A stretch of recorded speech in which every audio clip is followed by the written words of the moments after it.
So, yes. Bagay. It's my fault I left it. At para healthy naman ang inyong Noche Buena. This is it. To all the people out there. Taas mo na yung prompter. Come on, do it. Yes. Huwag lang Bihari sa boses mo eh. Natula lang gano'n. Huwag naman lang lagi lechon at kaldereta handa. Pwede rin tayo mag-salad. Oh, why not, di ba? Pero hindi lang fruitsada.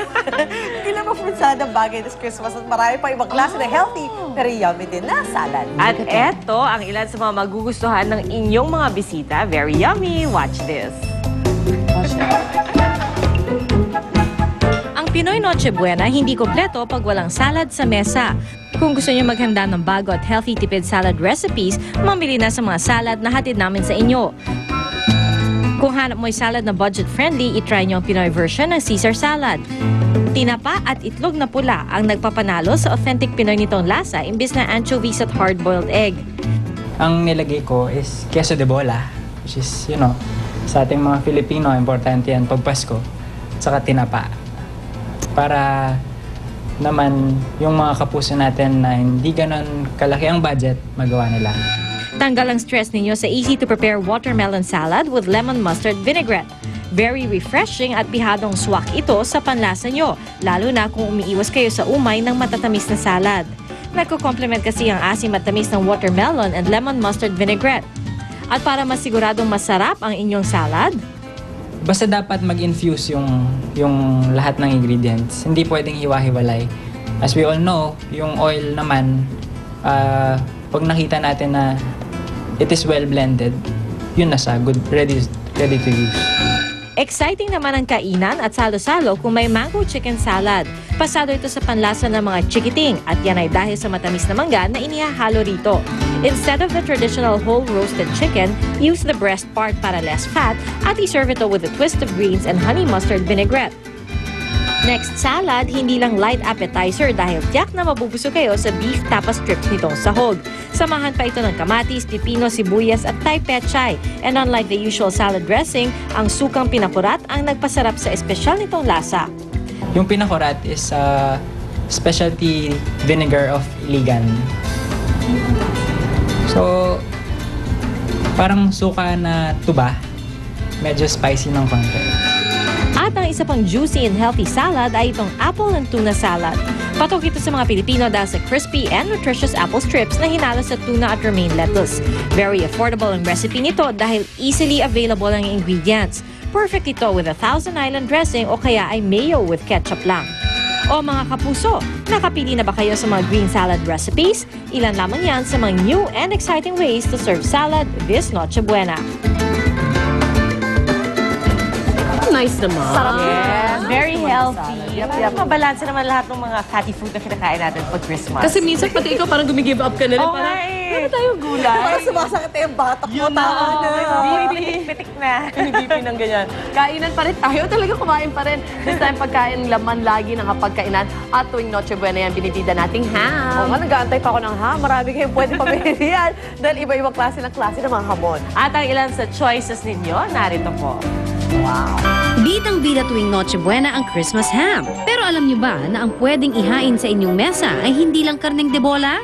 Dahil ang Christmas ham, may iba't ibang variety na. Una riyan ang Chinese ham na talaga namang pinasarap dahil homemade. At kahit homemade, sumasailalim din ito sa curing stage katulad ng karaniwang pinagdaraanan ng karaniwang ham. Natawag siyang Chinese hams because of the ingredients na nandoon, like the cloves, the anise, the wet curing na mixture, pumpkin pickle. Pwede mo na siyang i-inject ng pineapple juice the night before mo siya lulutuin. Pinapahilan din ito ng mixed salt and sugar at saka kinakaramelize. Ginagawa ang homemade Chinese ham na ito sa loob ng 1 linggo at maaaring tumagal ng 6 hanggang 8 buwan basta't naka-refrigerate lang. Nakatikim ka na ba ng bangus ham? Ang boneless bangus na ito ay ibinabad sa tubig na may brown sugar, asin, ham, spice, gin at iba pang mga sangkap. Nilalagay ito sa refrigerator ng 3 araw at saka hinahaluan pa ng mga pampalasa para maging mas masarap. At pagkatapos, maaari mo na itong iprito at ihain sa inyong Noche Buena. Ito naman ang ham para sa mga hardcore na health conscious, ang vegetarian ham. Meron po kaming ginamit na honey, konting-konting brown sugar, ang pakulay. saka pineapple tidbits. Ano pong Tapos ginawa? pinaghalo-halo namin siya until very parang thick na yung kanyang consistency. Tapos hinalo namin siya doon sa ham. Parang naligo siya doon sa glaze na yun. Talaga namang healthy dahil ang veggie meat ay very low in cholesterol and fat. Lasang pork. Pero bijam siya.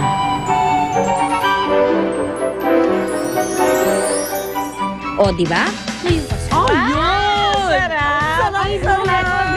Pinag-usapan na anong gusto niyo, maalat na ham, yung matamis na ham, di ba? Yan. At ito pa masarap na ngatain at pandanggal umay din, ang polvoron. Yung paborito na maraming Pinoy, kahit yung mga nasa ibang bansa, Yes. kaya patok din pang negosyo to. At ang paggawa ng polvoron, ipapakita sa atin ni Maring Susan. Good morning, Kumars! Huwag ka magpataba dyan.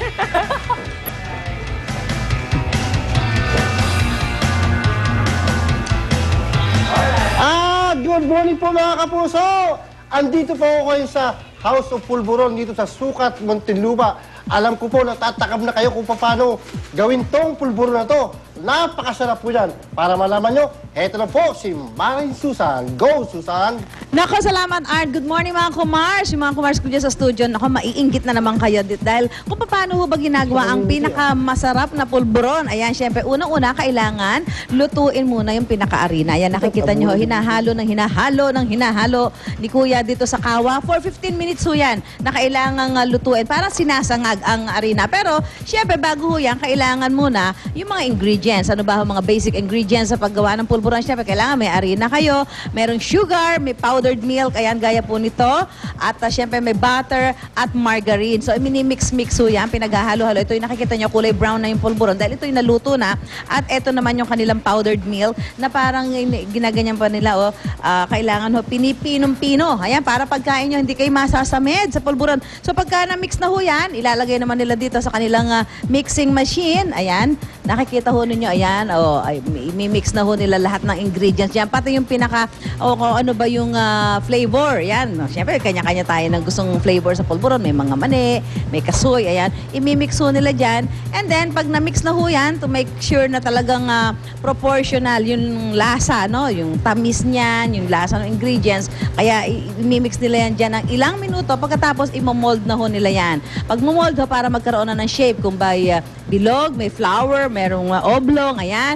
Pagkatapos ho, ay ibabalot na nila yan. Ibabalot na nila yung wrapping. Ayan, nakikita ho ninyo ginagawa ng ating mga kumari dito. Nakikisiksik si Arn-Arn. Tinanggal ko yung mask ko. Kakain na ako ng pulburon. Ayan. So, may nirarap na ho nila. At kung nakikita nyo, napaka-colorful ng kanilang mga pinapang-wrap ngayon. Especially dahil mag-holiday na ho. Magpapasko na. Maganda rin pa kasing panregalo. Pagkatapos yan, syempre, ilalagay na ho nila sa kanilang packaging box. O yan. O kaya naman yung gaya ho nito.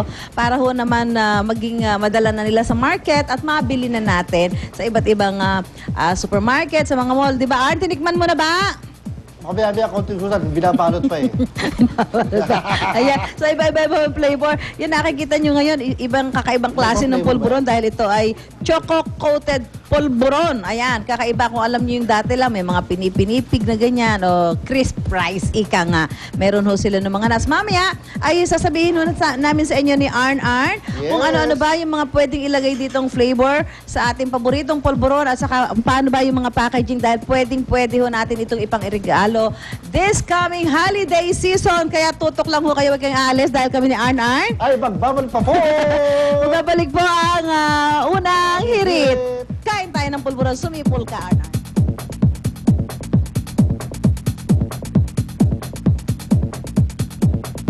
Ang ganda.